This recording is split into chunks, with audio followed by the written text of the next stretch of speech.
The Celtics welcomed back two starters on Thursday night, and while Eric Spoelstra spoke optimistically about the matchup before the game, the result was far, far worse as Boston controlled the game and pulled away to a huge lead, blowing out Miami and dealing them their first home loss of the playoffs. We'll break down the loss, what the Heat can take away from the game, if anything, and if they can possibly bounce back when the series shifts to Boston in just 2 days on today's playoff edition of Locked On Heat. You are Locked On Heat, your daily Miami Heat podcast. Part of the Locked On Podcast Network, your team every day.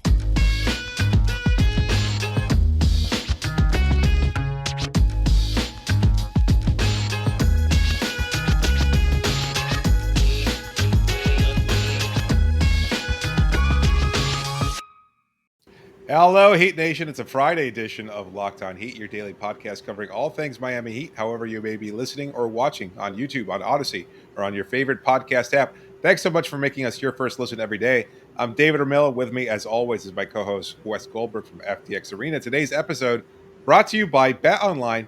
BetOnline has you covered this season with more props, odds, and lines than ever before. BetOnline, where the game starts. Well, Miami was facing a healthy Celtics team on Thursday for Game 2 of the Eastern Conference Finals as Marcus Smart returned from a foot injury, and Al Horford, after having just entered the league's health and safety protocols on Tuesday, was cleared to participate in the game. Miami started off poised and in control despite that, building a 10-point lead early in the first quarter, but the Celtics responded as they have all postseason, upping their defensive intensity, hitting big shot after big shot, and building a 25-point lead by halftime. The Heat would need another miracle third quarter similar to Game 1, and while they were able to cut the lead down to 17, Smart's offense took over to help crush Miami's spirits, and the Heat just couldn't respond, with Boston's lead climbing to 34 at one point. The final score was 127 to 102. The Heat lose their first game at home, and the series, now tied at one apiece, moves on to Boston for Game 3.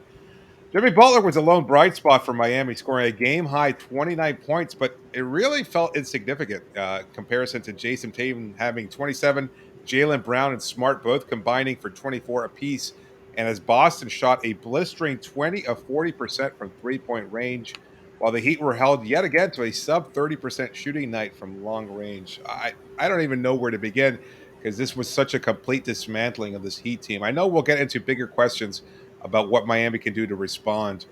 But I know that you mentioned before, your takeaway from tonight's game Yeah. is that somebody has to help Jimmy Butler because he Yeah. can't do it alone. Well, you mentioned some of the box score stuff there. I mean, Jason Tatum, 27 points on 13 shots, but getting help from 24 points from Jaylen Brown and 24 points from Marcus Smart. And you look at Jimmy Butler, his 29 points more than doubled any of his teammates. And this was the fear that we had about this team. The concern we had about the Heat going into this series is we knew Jimmy Butler could go toe-to-toe with Jason Tatum. He did go toe-to-toe with Jason Tatum tonight. But can he get some help offensively? And it just was not there. It wasn't there at all. You had Bam Adebayo, 6 points for him. We'll get into him a little bit later on. 14 from Victor Oladipo, some of that stuff in garbage time. 14 from Gabe Vincent, same for him. 11 from Tyler Herro on 11 shots. This was an instance where the Heat's offense stalled in a way that concerned many going into this series. Obviously, you had Boston shooting the lights out. I think a lot of Heat fans will point to, well, Boston won't shoot 50% again in a game from three-point range. And they're probably right. But that doesn't mean that the Celtics can't win every game going forward if the Heat just don't get help from somebody outside of Jimmy Butler. Credit Boston's defense for taking a lot of things away, but Miami needs to figure something out now. And this is just the way it goes, right? The Heat, decisive win in Game 1, puts the Celtics on the ropes. It's Boston's chance to respond and counter. Now it's Miami's opportunity to respond and counter. I really liked what the Celtics did from a pick and roll standpoint. They were guarding Miami's. They were showing guys like Jimmy Butler and Tyler Herro multiple bodies and taking away those lanes that were just so like easily available in Game 1. And so I that was a nice adjustment by Boston. Like, credit to them, right? Obviously, getting Horford and Smart back really helped that. But now the Heat need to figure out a counter to that. Okay, you're taking away these driving lanes. You're putting multiple bodies on our best ball handlers. What can we do? And again, you need to get some help. But 29%, man, from 3-point range. Speaking of like concerns about this team going into the series, it was not getting anybody help, not getting Jimmy Butler help from anybody, but also the fact that what was the best 3-point shooting team by percentage in the regular season has basically been shooting sub 30% the entire playoffs. And I don't know when that flips around, right? We even really, like, it wasn't even a great shooting game from 3-point range in game one. It was just Right. like, the Heat just dominated every other facet of the game. Like, if the Heat can't get this 3-point shooting thing figured out, then they've got really big concerns going forward. Yeah, I think that's fair. Gabe Vincent had a solid night, 4 of 8 from 3-point range, but a lot of that again felt like it was just too little, too late. Trying to hold back the Tide with just a few Yeah. shots here and there. But Victor That was it. Oladipo, 1 of 5, 0 for 3 for Tyler Herro, 1 of 3 for Jimmy Butler. So he did wind up taking 3 3-point shots, 2 of 3 7 more for than he Max, wanted and to I take. think Yeah, Max made 2 of his first 3, I believe, and then just yeah, couldn't make one after that. They tried some like token Duncan Robinson in the third quarter there, but by then it was too little, too late. He missed his first 3 over 4. 0 for 4 What from was 3-point range. Yeah. over 4 from 3-point range. Like, and like 2 of those came on one possession off of offensive rebound. Like, we're even like the point now where Duncan Robinson looks so rusty when he comes into the game. Like, not playing him for so much as postseason almost neutralizes him. Like, he is so rusty. I don't know how he shoots himself out of that into a rhythm. Like, I'm really concerned like about Miami's 3-point shooting and potentially getting Kyle Lowry back. It's not like he was lighting it up in the regular season from beyond the arc, right? So, I mean, but Lowry can help in a lot of ways, but I don't know that he necessarily helps from the 3-point shooting perspective, not at least directly and right away. So, I don't know. It really will just be all of a sudden these guys start making shots, and I don't know if that's going to happen. No, it doesn't seem apparent. Like, again, to your point, you have to give the Celtics some credit. They did a Yeah, really of good course. job of identifying those 3-point shots. No update on Kyle Lowry after the game. Eric Spoelstra was asked about Kyle's potential return, and he mentioned that progress has been made. It was actually issued by Heat PR, but they weren't clear exactly about whether or not he'd be able to bounce back for Game 3. I would guess that he probably plays. That he'll try to find a way through it. Yeah. I don't want to go out on a limb and speculate too much, but that's, again, this is my guess, is that he I think it's pivotal. Before the game, the broadcast team was talking about the winner of Game 2 likely going on to win the series. We can debate that at some point later on, but things Why? certainly Wait, seem what? much more dire. Wait, the ESPN people said whoever wins this game is going to go on to win the series. Yes. Why? What was the reason behind that? Just the momentum shift in Miami. I'm sorry, in Boston's favor or in Miami's favor. Oh. Like, again, if Miami had been able to close All it right. out and win go up 2-0, that's hard to come back from. With Boston Uh, shifts and going back to the Celtics.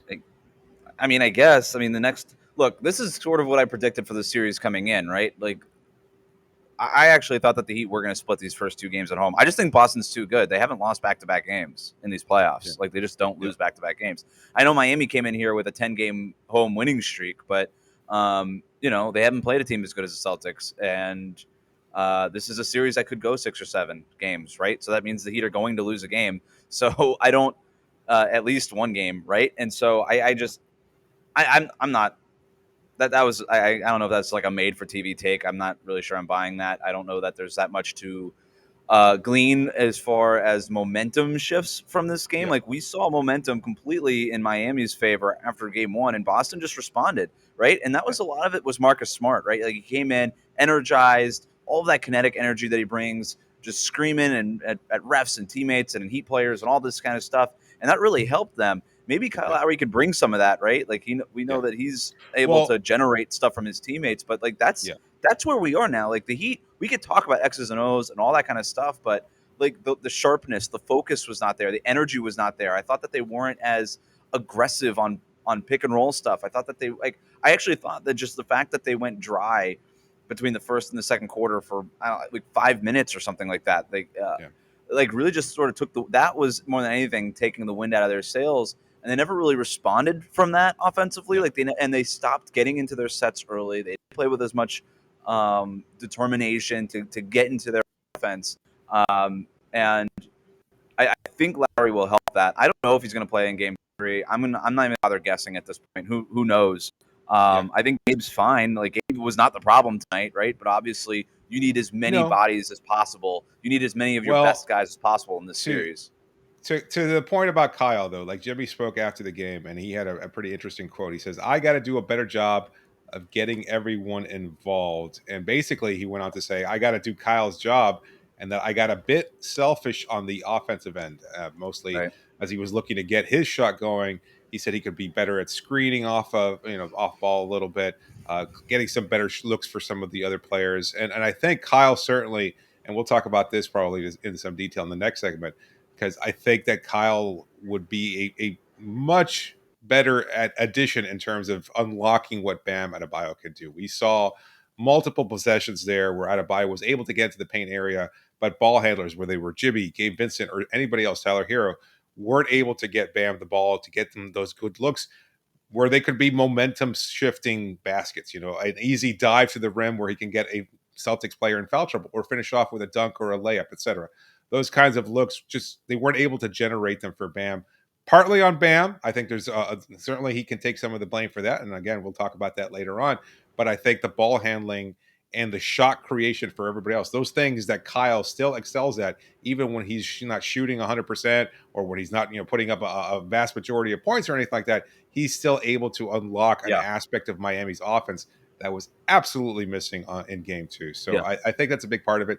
Jimmy has talked before about the burden of trying to handle both his job as the team's go-to scorer and also as the best playmaker in this group without Kyle in the lineup. And while Gabe has done a good job, Tyler's handled the job, Oladipo to some extent has done a pretty good job as well. They're missing something. They're missing that. And they're asking too much of Jimmy. As the teams have continued to get better and better, you need that kind of punch, that addition. You need somebody else to be able to step up. Tonight, there wasn't anybody there to play alongside Jimmy Butler Yeah. and to contribute in the same way. It feels like that was sort of the theme of this game was, all right, Game 1 was awesome, cool, good win, everything like that. But you're not beating the Celtics team if you're not correcting all the issues that this Heat team had even coming into this series, right? Right. None of these teams left in the playoffs are perfect. Miami. You need somebody to help Jimmy Butler. You need this three-point shooting to get back to what it was in the regular season and not what it's been in the postseason, which is sub 30% from distance. And you're not going to win this series without Kyle Lowry. You need Kyle Lowry back at some point, and it was glaring tonight. The Celtics are healthy. They're good to go. They're rolling. The Heat need their guys back, and they need to bounce back in Game 3. Yeah, and that's going to be a little tougher with a potential injury to PJ Tucker kind of looming over everything. Yeah. He missed the second half of play after the game. The Heat mentioned that no updates on him. They'll wait and see how he responds tomorrow. Jimmy said he spoke to him and that PJ was kind of he didn't commit one way or the other as far as his availability. My feeling is that Which is alarming. Jimmy, Which is alarming because in Game 1, apparently, he looked supposed to dead in the eyes and said, "I'm playing no matter what." And now, all of a sudden, he's a little shook on his availability, so that's not great. So we'll talk about some of the bigger question marks about whether or not Miami's done, whether or not they were exposed to some degree, and what happens next if they can bounce back and steal a game in Boston. Of course, we'll also give out some blame pie because there's plenty of people who are deserving of that. But before we do that, just a reminder that today's show is sponsored by Built Bar. Look, you love brownies, right? Everybody loves brownies, but you know what you love more? Brownie batter. Sometimes you just eat half the batter, or while you're making the brownies, you don't even wind up finishing with all the brownies possible because you wind up eating so much of it. Imagine if you could lick that brownie-covered spatula and get some protein in. Well, you're in luck because Built has a new creation, and this one is better than ever. The Brownie Batter Puff. You heard me right. The Puff takes protein bars to a whole new level, and they're available right now on Built.com. Have you tried their Built Puffs yet? We've talked about it on the show before. Marshmallow, protein-infused marshmallow bars that provide all the protein and nutrients that you might be looking for out of a protein bar without sacrificing the taste. Built has so many great flavors to choose from. Go there, build a mix box of your favorites. Try all their new flavors. I don't know how long they'll last because they come and go sometimes, but this is an opportunity for you to try one of their best ones yet. So go to Built.com right now. Use the promo code LOCK15 and you get 15% off your order. Use the promo code LOCK15 for 15% off if you go to Built.com. All right, thank you so much for making Locked On Heat your first listen every day. Make sure to go check out Locked On NBA Big Board with host Raphael Barlow from NBA Draft Junkies and the author of the NBA Big Board newsletter. Gives fans an in-depth look into the NBA drafts, mock draft, player rankings, and of course, Big Boards. It's free and available wherever you get your podcasts. David, got that losing feeling, which means we got to get into the kitchen, whip up some blame pie, and eat our feelings away after this Game 2 loss for Miami. Who do we want to hand most of this blame pie to? Because there, I actually, I don't really know how much blame there is to go around. I texted you this in the middle of the game. I actually didn't think that the Heat were playing all that poorly. I just thought the Celtics were playing really well. They made a bunch of really tough shots. They Yep. like my only issue with the shot, the threes that they got in sort of that first, like that second quarter, that first half run that they made, before the game was already out of hand, was I just thought they were giving Grant Williams and Peyton Pritchard too easy of looks. Space. They weren't closing Yeah. out, too much space, right? Where I thought they were up on Jaylen Brown, they were up on Tatum. Those dudes were just making shots, which you've got to expect, right? Like you expect those guys; those are their stars. You expect them to make those shots.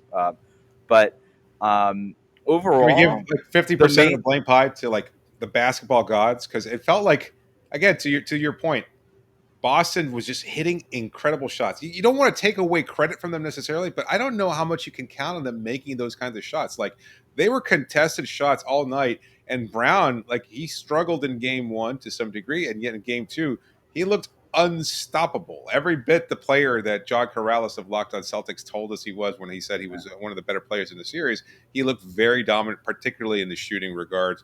Tatum was being guarded mostly pretty well and still, again, able to just rise up over everybody and say, oh, you know what? I'll just take this shot comfortably and knock it down.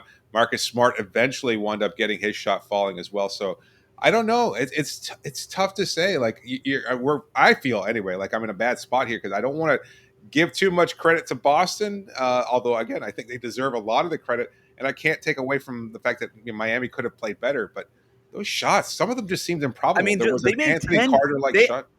They outscored the Celtics outscored Miami by 30 from the 3-point line. There's the game. That's the game. 127 to 102. They outscored Miami by 30 from the 3-point line. They made 20 of 40 3-pointers. Miami made 10 of 34. I thought Miami missed a bunch of good looks. Yeah. They missed a bunch of good looks. Boston made their good looks and made a bunch of tough looks. That said, I do think that there is some blame pie that we have to give Bam Adebayo. We have to do it. And I hate doing this because it's part of the whole narrative. It's the whole thing with him. But it's I want true, to hear the argument because I'm not sure that I agree. I'm not sure that I agree, Right. but I want to hear your point on this. 6 points on 3 of 6 shooting. In game 1, he had 10 points on 4 shots. Okay? 3 of 4 shooting. That's 10 shots he's taken in 2 games. 10 shots for 16 points in 2 games. I mean, you just look like, that you look at the box score, man, like 6 shots is the same as PJ Tucker, who left the game early. 1 less than Max Strus. 1 less than Victor Oladipo. 1 less than Caleb Martin. The same as Duncan Robinson, who didn't even play until the second half. And most of his minutes came in garbage time. You need more from Bam Adebayo. And I know that you want to give credit to the Celtics defense, and they deserve it. They threw Al Horford, Grant Williams, Robert Williams on him. Like, there's a bunch of bodies that they're showing them. They did a really good job in packing the paint and trying to limit Miami's pick and roll stuff at the rim, okay? And I know that they a lot of people were sort of ragging on the Celtics for continuing to play drop against Jimmy and Tyler in the pick and roll. That's why you do it, is you're taking stuff away at the rim. Points in the paint, the Heat had 42, which is okay. But when you're not making any shots from distance, then that's not enough. And I just, at some point, if Bam's this guy, and as good as he's been defensively, and if he's going to be this dude for you, at least take more than 6. At least take more than 6. I don't even care if you go, instead of going for 3 for 6, you go 3 of 12. But at least you took 12. You just need to see a higher level of aggression from him.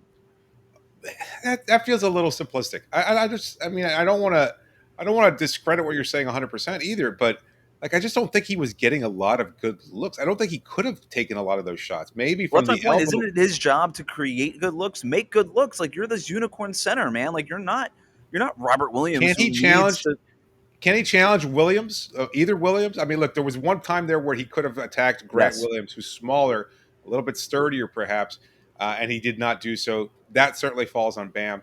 But with Robert Williams there blocking shots, leaping, impacting shots, I don't know. Maybe I guess there was a challenge there for Bam, and maybe he didn't rise up to meet it as much as you would have liked him to. But That's the whole most of thing that with just Bam is like even like the unicorn part of it is like, okay, you go up against a bigger center, you're supposed to have the quickness to get around that guy. Like Robert Williams is not good at switching on the perimeter or anything. And they ran so much pick and roll and dribble handoff like they did in game one. And I just would have liked to see Bam do more with it. And he's been outplayed by Grant Williams. He was outplayed by Grant Williams tonight. That's a rivalry that goes back to their childhood, their AAU days, the Grant Williams and Bam Adebayo one. And Grant Williams has had the upper hand on Bam basically their entire lives. And I need to see Bam respond and just say, you know what, Grant Williams, not today, not in the Eastern Conference Finals, man. Like, not going to happen. I don't know. Like, you do have to give the Celtics credit for limiting him. Like, that was their game plan. I sat in on their post-game press conference tonight, and it was very clear. Let's take the paint away from Bam and Jimmy and show bodies to Jimmy, Bam, and Tyler Herro, and that's what they did tonight. So you have to give them credit to your point. This is not in a vacuum. But if Bam is that dude, it's not supposed to matter to this extent, to a 6 shots in a game where they needed you, where they needed an offensive boost. You got to do more than that. But as I said earlier, also, I think that's where you're kind of missing Kyle Lowry to a huge degree because we saw him make a concerted effort all season long to try to get open looks. Like he still commands a double. He'll still draw a defender away. He's great at just stopping as he initiates offense. He drives into the elbow area there, and he's able to toss a lob into Bam, get him an easier look at the rim where he can finish over Robert Williams. And without him there, they didn't really have that playmaker available. So some of it falls on Bam, some of it falls on certainly on the Celtics defense, and then Kyle's absence certainly takes part of it as well. It makes things a lot easier for Bam when Kyle's on the floor. Aside from that, I mean, the Celtics defense, the return of Smart and Horford, can we give them some blame pie as well because they provided a huge emotional boost?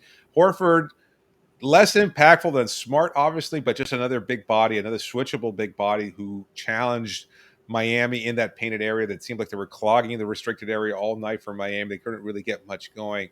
And again, providing that huge boost emotionally, like Smart in particular, he is, the straw that stirs the drink for Boston. Part of a big part of why they've been able to achieve success. He provides that emotional fire. He was jawing all night. I think he was a huge swing factor in Boston's favor. Yeah. I mean, like I said, they're healthy. They've got their guys. Marcus Smart and Al Horford are a big part of what they do. Spo said this before the game. Like, this is the team that they've been preparing for. And it kind of – I know that he said that. I know that they've been preparing for this. But it sure didn't feel like they were prepared for it. And maybe that's just the nature of when the shots don't go down and everything unwinds. And it just sort of felt like that for Miami. If you're moving forward for the Heat, like – yeah, you lost by 30 points or whatever it ended up being. But it still just counts as one loss. Game one wasn't necessarily a blowout in the final, but it felt like a blowout in that game, despite Boston's late comeback. So we could kind of just say, all right, 2 blowouts, split the home stand here. You got to go to Boston now and try to take one. All you can do is try to come back in one of these next 2 games in Boston and just you got to match Boston's energy. And I just thought that the Heat had no energy when they really needed it. Some of that's on Jimmy. Some of that's on Bam. Some of that's on just everybody. Some of it's the fact that you didn't have Kyle Lowry. You got to get healthy. You got to match their energy. Point blank. I will say, aside from everything else and everything, Bam certainly deserves that blame. I think Tyler was much more passive tonight than I would have liked to. Like, again, credit to Celtics defense for this. Yeah. But we've seen Tyler respond to that challenge in the past, and he's just been able to, again, ignite the offense, provide that spark. He's been the energy spark for Miami's offense throughout the regular season. When they've gone stagnant, Tyler was able to carry it. Now it's a little different. You're facing a very good team. You're facing a very good defense, etc. And Tyler just he's somewhat wilted under the pressure there. And that's not a great look for him. Like, I know he had a good game one, not a great game one. We haven't seen Tyler have a great game. No. Where's the 30-point outings? Like, he had 7 or 8 of them in the regular season. I don't know that he's had one in the playoffs. And look, they're playing drop on Tyler, just inviting him to get into that mid-range spot, to take those threes, step into them with confidence, and he's not. He hasn't been doing it. Same thing we talked about Bam. You could say the same thing about Tyler. He definitely deserves some of this blame pie. Like, these are the guys.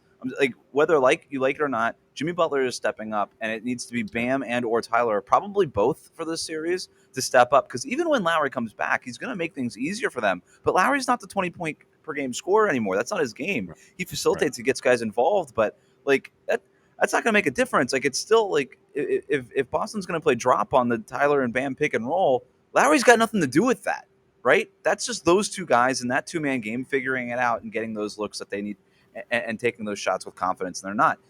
Boston did trap Tyler a couple of times coming off of screens, and it kind of forced him into a couple of turnovers there. They're showing him different looks. So again, credit goes to the Celtics here. But if you're Bam, if you're Tyler, like, you can only start giving so much credit to the Celtics before you have to say, you know what, doesn't matter. If I'm this dude, I got to step up. Well, we'll talk a little bit about how Miami responds in Game 3, because I have to be honest. A lot of people are already writing the Heat off and kind of looking ahead to penciling the Celtics into the NBA Finals, and it's a concern. I'll have to be honest with you. So we'll address that in the next segment. But before we do that, just a reminder: our partners at BetOnline continue to be the number one source for all of your betting needs and sports info. You can find all the latest odds, news, and sports developments, including this year's basketball playoffs, Major League Baseball scores, fights, and even next season's NFL futures. BetOnline is your continued source for all of your sporting wagering information, from live betting to playoffs, esports, and more. Head to the website today or use your mobile device to learn more about the trends in action. BetOnline, where the game starts. Just a reminder that you can always reach us via email over at lockedonheat@gmail.com or via Twitter using the hashtag AskAllHeat. Be sure to please subscribe to the show and leave a review. I know it's tough. I know we're probably going to get less listens than we normally would, certainly after a big win. But no, if you're riding with us with the wins, you better ride with us for the losses. Like, we got to just keep riding. Keep riding. Yeah. That's right. And of course, if you haven't and you're still checking out the show, make sure to please subscribe as we try to reach our goal of 3,000 subscribers during the postseason.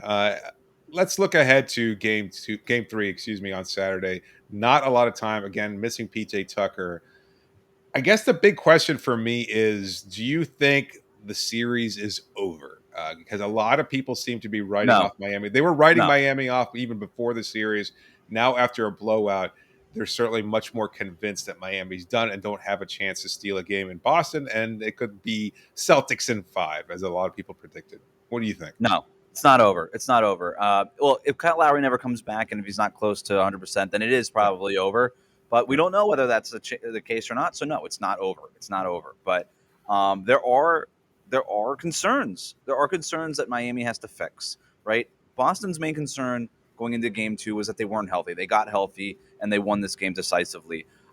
But I don't think that they're that much better than the Heat. I don't think they're 30 points better than the Heat. We got on here yesterday and said, are you more confident in the Heat after the game 1 win? And I said, yes, I am more confident in the Heat after the game 1 win. And that wasn't to be dismissive of Boston or even Boston getting their dudes back. But I think these teams are evenly matched. And so, no, I don't think that this series is over. And I don't know why people keep doing that. They're doing it in the Western Conference, too, after Golden State beat Dallas. That series is over. I'm like, it's one game, guys. Can we just relax with this stuff? Like this, if we think that these series are going to be competitive, the other team is going to probably win games. Like, that's just the way that works. Anyway, that said, one of the concerns we haven't talked about, Spo needs to figure out who's playing in this series. It's time. We've got a 2-game sample size now. With or without Lowry, you got to know who your dudes are. Boston went 7 deep tonight. Take all the garbage time stuff out of it. They played their starting 5 and Grant Williams and Peyton Pritchard off the bench. Period. That was their core lineup. Miami was messing around with Dedmon here, Oladipo there, Caleb Martin there, Duncan Robinson here. They're going 9 deep. Yep. I don't think this is a Caleb Martin series. I'm not even sure this is a Dwayne Dedmon series, although PJ Tucker's injury could complicate things. I'd like to see Markieff Morris into playing time.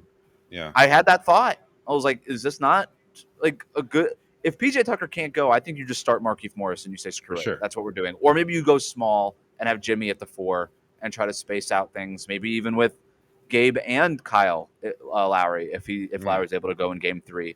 But you got to figure out who your 7 or 8 are in this series, because now's the time. And I don't think it's a Caleb Martin series. I'm not sure it's an Oladipo series, which He's based on struggling. how he's played, he's struggled.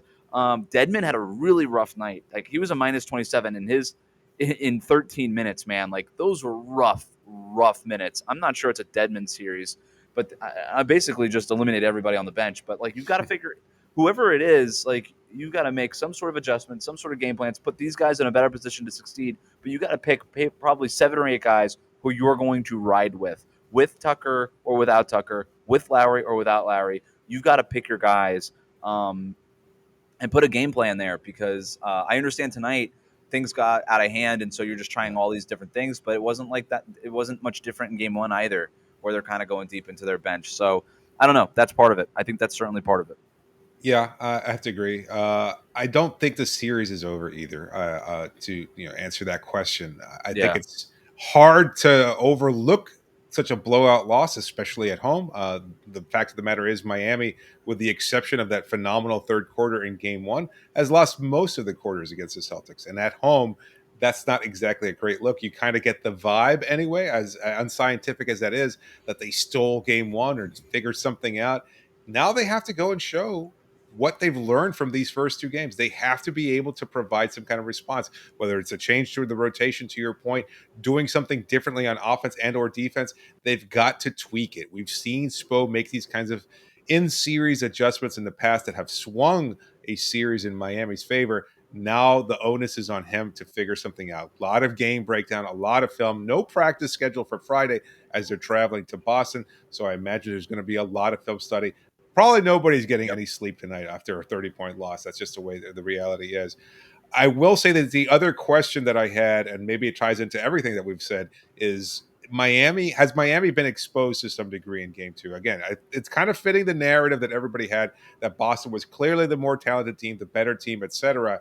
And now all of a sudden, with nobody stepping up to complement Jimmy Butler, there does seem to feel like Miami was exposed to some degree as an inferior team, that the core, there isn't much core there outside of Jimmy, and that Bam's not stepping up, that Tyler can be mitigated. And if nobody else is rising to the challenge and providing that boost, the vaunted team depth that both you and I said was a greater strength for Miami than of Boston's just doesn't matter. If you don't have somebody who's willing and able to complement Jimmy's scoring, Miami's basically toast. So that does feel like maybe that's the more prescient question about tonight. Yeah, I don't know if I like the word exposed, but I'll go back to what I said. It just underscored the concerns we had about this team going into this That's fair. series. That's all. That's fair. That's it.